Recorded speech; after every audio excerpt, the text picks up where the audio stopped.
I used to believe that some things in life were unshakable. Love, for example. The kind of love that doesn't just exist, but grows quietly in the background of your life until it becomes the foundation of everything. That's what I thought I had with Emma. We weren't perfect. We didn't need to be. That was the beauty of it. We understood each other without trying too hard. The kind of silence between us was never awkward. It was comfortable, peaceful, like we were exactly where we were supposed to be. We met in the most ordinary way possible. No dramatic moment, no movie-like coincidence. Just two people who happened to cross paths at the right time. But somehow, that ordinary beginning turned into something that felt rare. Years passed, and life settled into a rhythm that felt safe. Morning coffee together, late-night conversations about nothing important, small routines that slowly became traditions. It wasn't exciting in the way people talk about excitement, but it was real. And real was enough. At least that's what I thought. The idea of having a child came naturally to us. It wasn't a sudden decision. It was something that had always been there, quietly waiting for the right moment. And when that moment came, it felt like the most natural step forward. We were ready, or at least we believed we were. At first, everything felt light, almost playful. We joked about baby names, argued over ridiculous things like whether we'd be strict parents or the kind who let everything slide. We imagined a future that felt so close we could almost touch it. But time has a way of changing things. Months passed. Nothing happened. At first, it didn't bother us. People always said these things take time. We repeated that to each other like a script we both knew by heart. "It's normal," Emma would say with a small smile, and I would nod. It's normal. But repetition doesn't make something easier. It just makes it harder to ignore. As more time passed, the tone changed. The jokes stopped. The conversations became shorter. The hope was still there, but it was quieter now, more fragile. Every month became a cycle. Anticipation, waiting, disappointment. Over and over again. I started noticing small changes in her. The way she would pause just a little longer when looking at pregnancy announcements online. The way she would quickly scroll past photos of babies, pretending she hadn't seen them. She never said anything directly. She didn't have to. I could see it. After a year, we decided to see a doctor. It felt like crossing a line we had both been avoiding, like admitting that maybe this wasn't as simple as we wanted it to be.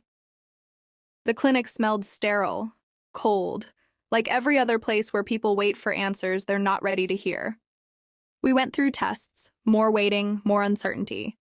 And then the answer. There's nothing wrong. I remember sitting there, trying to process what that meant. Nothing wrong. It should have been good news. But it didn't feel like it. Because if nothing was wrong, then why wasn't anything working? Searching for answers no one seemed able to give us. She didn't give up. Not even for a second. And that made it worse. Because the more she believed, the more I started to doubt.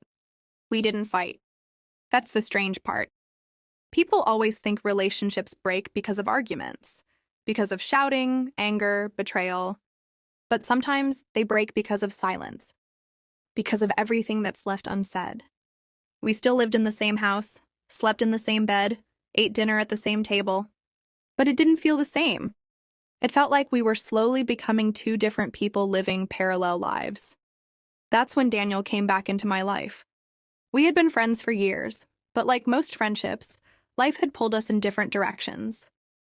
Work, responsibilities, time, it all gets in the way. But somehow he showed up at exactly the moment I needed someone.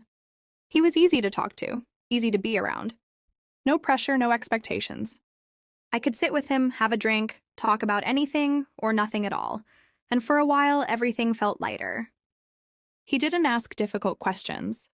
He didn't look at me with that quiet sadness I had started to see in Emma's eyes. He just made things easier. And without realizing it, I started to rely on him. More than I should have. At first, it was just occasional, a drink after work, a quick conversation. Then it became a habit. Then it became something I needed. Emma noticed, of course. She always noticed more than she let on. "Daniel seems nice," she said one evening. There was something in her voice I couldn't quite understand. Not jealousy, not suspicion. Something else. Something quieter. "Yeah," I said, "he's been helping a lot?" She nodded. And that was the end of it. But looking back now, I think that was the moment everything started to shift in ways I didn't see. Because sometimes the biggest changes don't happen when something begins. They happen when you stop paying attention. At first, I didn't think much of how often Daniel started coming over. It felt natural, comfortable, like bringing an old part of my life back into the present. He blended into our routine so easily that it didn't feel like anything had changed. If anything, it felt like things were getting better. He would stop by with food, crack a few jokes, and for a short while, the heaviness in the house would lift. Emma would smile more when he was around. Not the forced kind I had gotten used to, but something closer to the way she used to smile before all of this started. I told myself it was a good thing, that we needed this, that maybe this was exactly what we were missing. But there's a difference between something feeling right and something actually being right. And I didn't know which one this was. Daniel started showing up more often, sometimes when I was home, sometimes when I wasn't. At first, Emma would mention it casually. "He stopped by earlier," she would say, like it was nothing. And I would nod without thinking. Why would I question it? He was my best friend. She was my wife. Trust wasn't something I thought about. It just existed. At least that's what I believed. The second year of trying hit us harder than the first. Hope had turned into pressure. Every attempt felt heavier, more important. Emma didn't slow down. If anything, she pushed harder. New doctors, new treatments, new plans. She kept moving forward like stopping wasn't an option. But I was getting tired. Tired of pretending that I still believed the same way she did. Tired of watching her carry hope that I no longer felt. I didn't know how to tell her that, so I didn't. Instead, I pulled away slowly, almost invisibly. Longer hours at work, more time on my phone, more evenings spent outside the house. And when I was home, I wasn't really there. I could see it in her eyes sometimes. She noticed. Of course she did. But she never said anything directly. Maybe she was afraid of what I would say. Or maybe she already knew. Daniel, on the other hand, seemed to step in exactly where I stepped back. He listened to her. Helped her. Was there in ways that I wasn't anymore. I told myself it was a good thing. That at least someone was supporting her. But something about it felt off. Not wrong, just too perfect. Like pieces falling into place a little too easily. One evening I came home later than usual. The house was quiet, but not empty. I could hear voices from the kitchen, Emma's voice and Daniel's. They were talking softly. I couldn't hear the words, but I could hear the tone. Calm, familiar, closer than I expected. I stepped inside, and they both looked at me at the same time.